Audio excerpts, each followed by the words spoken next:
오늘 우리는 위기의 시대를 살고 있습니다. 원래도 위기였습니다만은 코로나19의 기승으로 여러 가지가 어렵습니다. 개인은 개인대로, 또 기업은 기업대로, 교회도 예외가 아닙니다. 무엇보다 예사롭지 않은 건 교회의 위기입니다. 많은 사회적인 역할을 해야 될 교회의 몫이 있는데 단순히 비대면 상황만을 두고 말하는 게 아닙니다.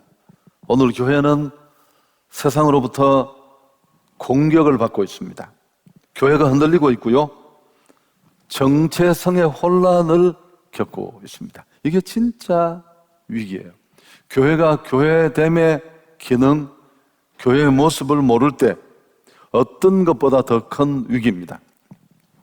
교회가 뭘 하는 것인지, 또 교회의 본질이 무엇인지를 우리는 다시 한번 곱씹어 보아야 할 때입니다. 성도에게 교회는 피할 수 없는 곳입니다. 내가 예수 믿고 그리스도인이 되는 순간부터 교회는 교회 공동체의 일원이 되고 우리는 구성원이 됩니다. 그래서 교회에서 예배드리고 교회에서 교제하고 이른바 교회에서 신앙생활을 하다가 죽음을 맞는 그런 일생을 살게 되니까요. 그래서 교회에 대한 분명한 이해, 또 분명한 교회관은 꼭 필요합니다. 48주년 기념주일을 맞는 우리 한성교회가 다시 한번 곱씹고 되씹어야 할 내용이 아닌가 생각합니다. 오늘 우리가 사도행전의 말씀을 읽었는데 너무너무 익숙한 본문입니다. 초대 교회 공동체 모습을 보여줍니다. 걸핏하면 교회가 삐긋거릴 때마다 돌아가고 우리가 다시 바라보고 교본 삼아야 될 모델 교회가 이 교회죠. 모두가 한 마음과 한 뜻 되어서 네 것 내 것이 없었습니다. 성령의 충만한 은혜를 받아 그야말로 서로 유무상통 나누면서 가난한 사람들이 하나도 없는 기쁨과 교제, 감사와 나눔이 있는 그런 정말 온전한 교회의 모습을 보여줍니다. 오늘 좀 눈여겨보고 싶은 건 46절, 47절입니다. 날마다 마음을 같이하여 성전에 모이기를 힘쓰고 집에서 떡을 떼며 기쁨과 순전한 마음으로 음식을 먹고 하나님을 찬미하며 또 온 백성에게 칭송을 받으니 주께서 구원받는 사람을 날마다 더하게 하시니라. 매일매일 성전에 모여서 예배했습니다. 떡을 뗐다고 했는데 한 식탁에 둘러앉았다는 뜻이에요. 먹을 것을 두고 한 식탁에 둘러앉았다는 건 무슨 뜻입니까? 가족이라는 뜻이죠. 교회는 다양한 사람들이 모였습니다. 그때도 노예도 있고 또 아주 높은 왕족도 있고 여러 면에서 다양한 사람들이 신분, 지위, 빈부의 격차를 두고 모였습니다만 한 식구처럼 한 식탁을 대하는 그런 모습, 이건 천국의 모형입니다. 건강한 교회 공동조로서의 모습을 너무너무 잘 보여줍니다. 여러분, 이건 단순히 관념적이거나 개념적인 것이 아니라 매우 실제적인 것입니다. 초대교회가 이렇게 실제로 모였고 이런 모습으로 그들은 교제하고 나누었다는 뜻입니다. 신약교회가 어떻게 출범합니까? 이렇게 아름다운 모습으로 오순절 성령이 교회 위에 강림하십니다. 오순절 성령의 강림은 신약교회의 탄생 일과도 같습니다. 막연한 무리가 성령의 은혜를 받자 놀라운 일들이 일어납니다. 약간 복잡할 수 있지만요, 하나님과 사람이 일단 하나가 돼요. 오순절 성령의 강림으로 죄로 오염되었지만 이제 곧 회복된, 금방 회복된 그 육체 안에 하나님의 영이 찾아오십니다. 그리고 그가 내 안에, 내가 그 안에 동거하며 온전히 하나됨이 이루어지는 이런 극적인 하나님과 인생의 교제 사건이 일어납니다. 특히 그 가운데 주목할 만한 일 하나가 있었는데요, 방언입니다. 여러분, 이 방언은 우리가 말하는 방언과는 좀 다릅니다만은 사실은 하나님은 흩어지기를 원했지만 창세기를 보면 인간적인 생각으로 흩어짐을 거부했을 때 하나님은 언어를 혼란하게 합니다. 바벨탑 사건을 기점으로. 그런데 그래서 다 나누어져서 소통할 수 없는 다른 언어를 갖게 되고, 우리가 공부하는 상당한 비중이 외국어를 학습하는 그런 일들이잖아요. 근데 성령이 강림하심으로 말미암아 사람들이 각각 다른 방언으로 말했습니다. 여러분, 이건 모두가 하나의 언어로 통일되지는 않았지만 성령 받은 자들이 다른 방언으로 말했지만 소통과 커뮤니케이션이 가능해졌습니다. 이건 좀 복잡한 얘기가 될 수 있지만 구속사적으로 대단히 중요한 의미를 갖습니다. 성령 받음으로 방언을 말했다는 것은 혼잡케 된 언어체계 사이에 다시 소통이 되고 하나됨이 이루어졌다는 신호입니다. 성령의 교제케 하는 사역으로 또 어떤 일이 벌어졌느냐 하면 나에서 우리로 바뀝니다. 사람과 사람이 하나 되는 전인격적인 교제와 소통이 가능한 공동체 몸으로 바뀝니다. 여러분, 이게 신약 교회의 모습이에요. 그간의 죄로 이런저런 것으로 철폐되고 다치고 나누어졌던 것들이 온전히 하나 되어서 정말 그리스도의 몸으로서의 하나된 모습, 공동체 모습을 되찾습니다. 이게 바로 신약 교회의 모습이고요. 그래서 신약에서 공동체라고 말하면 그건 교회예요. 교회는 2000년 이렇게 세워져 역사를 흘러오면서 많은 발전을 거듭했습니다. 그 과정에 정말 많은 것들을 얻고 새로워지고 변화를 경험했는데, 그렇지만 반면에 잃어버린 것도 많습니다. 한두 가지가 아닌데, 교회가 지금까지 역사 속에 잃어버린 것 중에, 약화된 것 중에 가장 대표적인 것이 공동체성입니다. 여러분, 오늘 이 얘기를 이 교회 창립주의를 좀 심각하게 하려고 해요. 조금은 중간 부분은 집중하고 따라오실 필요가 있습니다. 여러분, 우리가 어떤 일을 끝까지 오랫동안 수준 있게 계속 하려면 반드시 이런 이론적인 부분도 체계가 딱 서 있어야 돼요. 교회가 원래 공동체성을 가졌다는 부분을 설명하려면 무엇부터 시작해야 되느냐 하면 성도의 교통이라는 말부터 설명할 필요가 있습니다. 사도신경에 들어있는 내용이에요. 초대 교부들만이 아니라 종교 개혁자들의 모토도 여기 있습니다. 여러분, 10월 마지막 주일이 종교 개혁 주일이었습니다.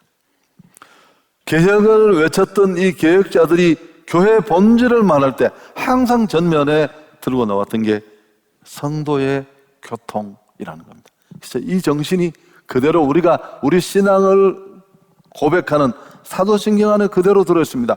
거룩한 공회와 성도가 서로 교통하는 것을 믿습니다. 거룩한 공회와 성도가 서로 교통한다. 여러분, 성도의 교통이 무엇일까요? 성도는 그리스도를 주로 고백하는 사람들이 성도잖아요. 교통은 공동체를 말해요. 그래서 이 교통에 해당되는 커뮤니온이라는 이 단어가 바로 헬러 코이노니아라는 단어에서 왔어요. 코이노니아는 영어 커뮤니티라는 말의 어원입니다. 윌로 크릭 커뮤니티 철치. 이 커뮤니티를 붙이기 좋아하는데 이게 공동체라는 뜻입니다. 원래 교회 개혁 정신에 있던 그 공동체성을 많이 잃어버린 교회가 현재 다시 그 원래 교회의 모습으로 돌아가려고 이름 끝에 이런 걸 붙이는 거예요. 유행처럼. 쉽게 말하면 성도의 교통이란 그리스도인이 하나 된 모임을 말합니다. 그래서 교회가 곧 그리스도의 공동체라는 겁니다. 거룩한 공회와 성도가 서로 교통하는 공동체성이 있는 것, 그게 교회의 원래 모습입니다. 종교 계획자들이 교회 계획의 구호로 성도의 교통을 외친 건 많은 의미가 있습니다. 당시 로마 가톨릭 교회가 지배하고 있었잖아요. 그들은 조직체로서의 교회만 있었지 배타적이었습니다. 그런데 이런 가톨릭 교회의 비성경적인 모습에 대항해서 비가식적이고 정말 성도의 교통이 다시 이루어지는, 공동체성이 회복되는 교회상을 꿈꾸면서 일어나는 게 개혁운동의 정신입니다. 아멘. 그래서 사도신경 안에 이 내용이 들어있는, 교회는 이런 모습이에요. 거룩한 공회와 상도가 서로 교통하는 것. 오늘날도 방향은 좀 다를지 모릅니다. 교회의 본질은 성도의 교통이고, 이 성도의 교통과 공동체성이 절실한 때입니다. 성숙한 교회 되려면 정말 교회가 교회되고 예배가 예배되려면, 오늘 제가 말씀드릴 핵심입니다. 여러분, 교회가 대형화되면서 좋은 일이 많습니다. 백화점이 꼭 좋은 것만은 아니잖아요. 많은 사람들이 슬쩍 예배만 드리고 돌아갑니다. 익명성을 보장받고 신방 오고 왜 안 왔나 따지고 골치 아프고 안 가려니까 마음 좀 찔리고 받은 은혜는 있고 살짝 드리고 도망가는 거. 여러분, 이런 교회의 본질을 앞에 두고 보면 이건 엉터리예요. 자기 마음의 위안은 되었을지 모르지만 교회의 모습은 아니거든요. 또 이보다 더 큰 일이 우리에게 일어나고 있어요. 지금 진행 중인데 코로나입니다. 코로나. 나 혼자만 구석에서 어떻게 예배드리고 오늘 목사님 설교 내용 내가 확실하게 알아들었어. 집중 더 잘 되던데. 여러분, 그게 다가 아니에요. 절대. 폭발적으로 늘어난 1인 세대들 어마어마합니다. 우리 한국에 200만, 300만 점점 늘어. 혼밥, 혼술 이런 게 아주 유행이 되었어요. 트렌드가 되고 더 많아지겠죠. 그러나 교회 본질인 이 공동체성을 염두에 둔다면 문제가 많아요. 교회가 무엇입니까? 교회 본질이 무엇일까요? 여러분, 교회는 건물이 아니에요. 이건 예배당이에요. 교회는 예배도 안 해요. 교회에서 예배가 행해지지만 예배가 곧 교회일 수는 없습니다. 코로나19 시대에 곧잘 듣는 얘기가 뭡니까? 영상 예배 괜찮던데 온라인 예배 그거 드려보니까 은혜롭더라. 차비도 안 들고 기름도 안 딸고 집중만 잘 되던데 편한 게 참 많던데, 아니 이동 제한 있고 또 기저질환도 있는데 어때? 코로나 시대에 약자들도 있고. 여러분, 일면 이해할 수 있는 말이지만 착각하지 마십시오. 골방에서 나 혼자 영상 보고 온라인으로 예배 드렸다고 은혜 받았다고 교회가 완성된 게 아니에요. 교회의 본질이 어디에 있다고요? 그렇습니다. 그래서 교회의 정의, 교회의 본질이 필요해요. 이 교회라는 말은 성경에 두 단어가 있습니다. 구약에 칼이라는 히브리어가 있고 또 신약에는 에클레시아라는, 교회라는 헬라어가 있습니다. 두 말이 설명할 수 있는데 오늘 다 설명할 수 없으니까 한마디로 말하면 회중이라는 칼이라는 말이나 교회라는 에클레시아라는 말의 의미는 꼭 같습니다. 하나님의 부르심에 응답하여 모인 무리, 그 공동체, 세상으로부터 불러내 받아 모인 공동체가 교회, 성도라고도 부르고 또 하나님의 백성으로 구별된 거룩한 무리라는 뜻이죠. 여러분, 이게 교회의 본질이에요. 정확하게 말하면 모임이 없으면 그건 교회가 아니에요. 교회일 수가 없어요. 성도들이 모인 공동체가 교회입니다. 초대 교회는 그 당시 3분의 1 정도가 노예였습니다. 신분이 너무너무 하찮은, 충분히 무시하고 짓밟을 수 있는 기본 생활이 어려운, 그런데 이런 초대교회 구성원들의 색채를 생각하면 참 영향력은 우리가 예측할 수 있잖아요. 그렇지만 당시 초대교회는 예루살렘 사회에 정말 어필되었습니다. 매력적인 교회 공동체의 모습, 그 모습에 사람들이 흠모하는 마음이 있었습니다. 무엇 때문일 것 같아요? 막 모여서 뜨겁게 기도하고 와! 아니에요. 그 어려운 시대, 어려운 상황 속에, 핍박 속에도 하나로 모여서 사랑하고 예배하고 섬기고 네것내것 없이 나누는 그 공동체로서의 교회 모습에 그들은 감동을 받았습니다. 이런 모습이 예루살렘 사람들을 당혹스럽게 만들었고 짧은 시간에 교회를 흠모하고 매력을 느끼며 교회로 찾아오게 된 근거가 됐습니다. 46절을 쉬운 유진 피터슨 번역으로 보시면 성전에서 예배를 드리고 나서 집에서 식사하고 하나님을 찬양하는 것이 그들의 하루 일과였다. 식사 때마다 즐거움이 넘쳐 흐르는 축제였다. 사람들은 그 모습을 좋게 보았다. 하나님께서 구원받은 사람들을 더하셔서 날마다 그들의 수가 늘어났다. 이런 그들과 너무 다른 모습의 초대 공동체의 교회를 바라보는 그들의 시선이 처음에는 곱지 않았어요. 무슨 성찬식을 보고 아이를 잡아서 피를 나누어 먹는다 이런 오해도 많았고요. 근데 그렇지 않거든요. 정말 사랑하고 섬기고 예배하고 교제하고 함께하고 나누고 그런 모습을 보는 그들이 그 모습을 참 좋게 여겼어요. 여러분, 오늘 교회가 세상에 영향을 미칠 수 있는 가장 큰 모습은 이런 모습입니다. 교회가 무엇이라고요? 공동체입니다. 교회 역할이 얼마나 중요한데요. 중국 선교사의 아버지죠. 허드슨 테일러는 자신의 전기에서 영적으로 그렇게 해박하고 은혜있던 그가 교회의 중요성을 실감하는 그런 자기 깨달음에 간증을 합니다.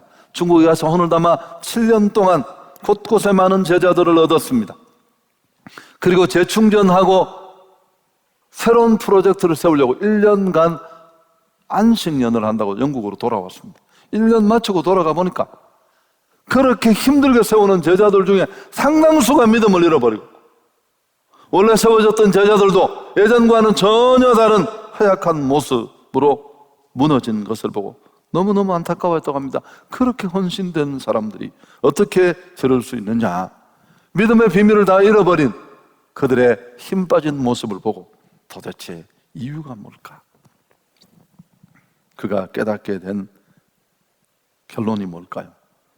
그들에게 그리스도를 알게 해서 제자를 만드는 데는 성공했지만 그들 안에 있는 그 결단과 각오를 꾸준히 이끌어주고 인도해줄 교회의 케어가 꼭 필요하다.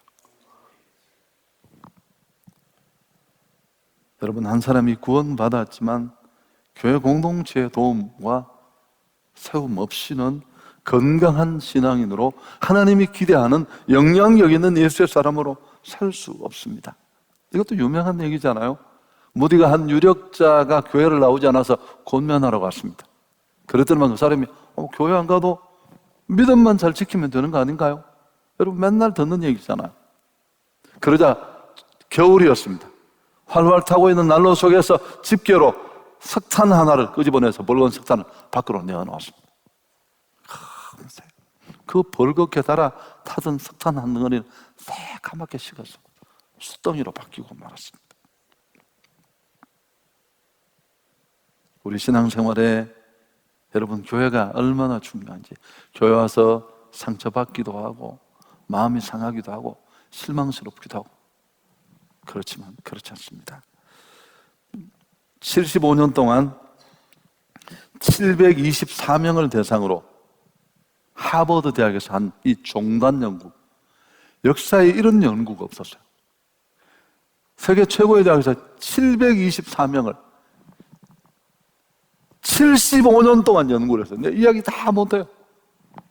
뭐 여러 가지 방법으로 그 페이퍼만 수만 장이에요. 이걸 다 정리해서 정말 인간은 어떨 때 가장 행복한 삶을 살 수 있는가? 결론이 뭐냐 하면 의지할 가족과 친구와 공동체가 있는 사람이다. 이게 75년 종단 연구의 결론입니다. 그리고 좋은 관계가 우리를 건강하고 행복하게 한다. 교회 공동체를 통해 주시는 이 은혜와 축복을 모두가 누릴 수 있기를 축원합니다. 여러분, 한성교회가 정말 세상에 뜨거운 행복의 복음을 전하고 그 행복의 복음을 나르는 사명을 넉넉히 감당하려면 지금 우리가 함께 모여 공동체가 예배하고 공동체가 교제하는 이런 일들이 쉽지 않습니다만 우리는 그 일을 멈춰서는 안 됩니다. 말세의 증상 중에 하나가 뭘까요? 모임을 폐하려는 겁니다. 자, 히브리서 10장 24절, 25절 함께 읽을까요? 서로 돌아보아 사랑과 선행을 격려하며 모이기를 피하는 어떤 사람들의 습관과 같이 하지 말고 오직 권하여 그날이 가까움을 볼수록 더욱 그리하자. 그날이 가깝다는 그날은 예수님의 재림 때, 말세 때가 되면 어떤 일이 벌어진다고요? 자꾸만 사람들이 모임을 꺼려요. 아니, 구원받았으면 되지 뭘 자꾸 모여. 아니, 공동체에서 얻을 게 뭐가 있어? 상처만 받았는데 힘들던데. 아니, 이 코로나야 무슨 교회야? 정신이 있는 거야, 지금 없는 거야? 여러분, 이런 얘기들이 얼마나 힘이 있어요. 여러분, 코로나19는 엄청난 적입니다. 우리가 조심해야 되지. 그 마스크를 잘 착용하시고. 혼자 할 수 없는 것 두 가지가 있다고 했습니다. 뭘까요? 결혼. 또 한 가지는 그리스도인이 되는 것입니다. 교회 본질을 꿰뚫은 말이에요. 여러분, 혼자 할 수 없는 게 그리스도인이 되고 진짜 교회가 되는 것입니다. 모임을 폐하려는 이 사단적 습관이 우리 안에 자리 잡지 못하도록 꺾어내야 할 줄 믿습니다. 편의주의, 습관주의. 그럼 어떻게 해야 하나요? 오늘 히브리서 이 말씀이 답이 있습니다. 서로 돌아봐 사랑과 선행을 격려할 습관을 하지 말고 더욱 애써야 되고, 오늘 본문에도 어떤 내용이 있습니까? 모이기를 힘쓰라고 있습니다. 여러분, 힘은 쓸 때 써야 돼요. 아무데나 쓰는 게 아니에요. 기도에 힘 쓰고, 전도에 힘 쓰고, 특별히 어디에 힘을 써야 될까요? 그렇습니다. 모이기에 힘 써야 돼요. 이 말세에 어떻게든지 이런저런 일로 우리를 위협하고 짓눌러서, 여러분, 난로를 끄는 일이 안 쉽잖아요. 불을 막 타는 거, 석탄 내며 불을 보면 난리가 나잖아요. 끄는 방법은 간단히 하나씩 주워내서 무디가 한 것처럼 흩어버리면 게임 아웃이에요, 그냥. 우리 뭐 대단한 것처럼 보이지만 아무것도 아닙니다. 그래서 저는 마스크 꼭 착용하고 또 우리가 수칙을 준수하면서 공동체로 모일 수 있기를 축복합니다. 지금 이게 떨어져서 6시간이 넘으면 어려워요. 회복되기 어렵습니다. 여러분, 우리가 정말 어정쩡하게 대처하면 정말 소중한 것을 잃어버릴 수 있습니다. 그래서 여러분, 오늘 교회 창립 주일에 제가 드리고 싶은 말씀, 이것 외에 뭐가 있겠습니까? 교회가 교회다움을 잃어버리고 예배가 예배답지 않은 예배로 돌아선 상황에 뭐 교회를 사랑하라, 교회를 헌신하자고는 의미가 없어요. 그럴 때 우리는 정말 교회가 교회되고 예배가 예배될 줄 믿습니다. 하나님 영광을 돌리겠습니다.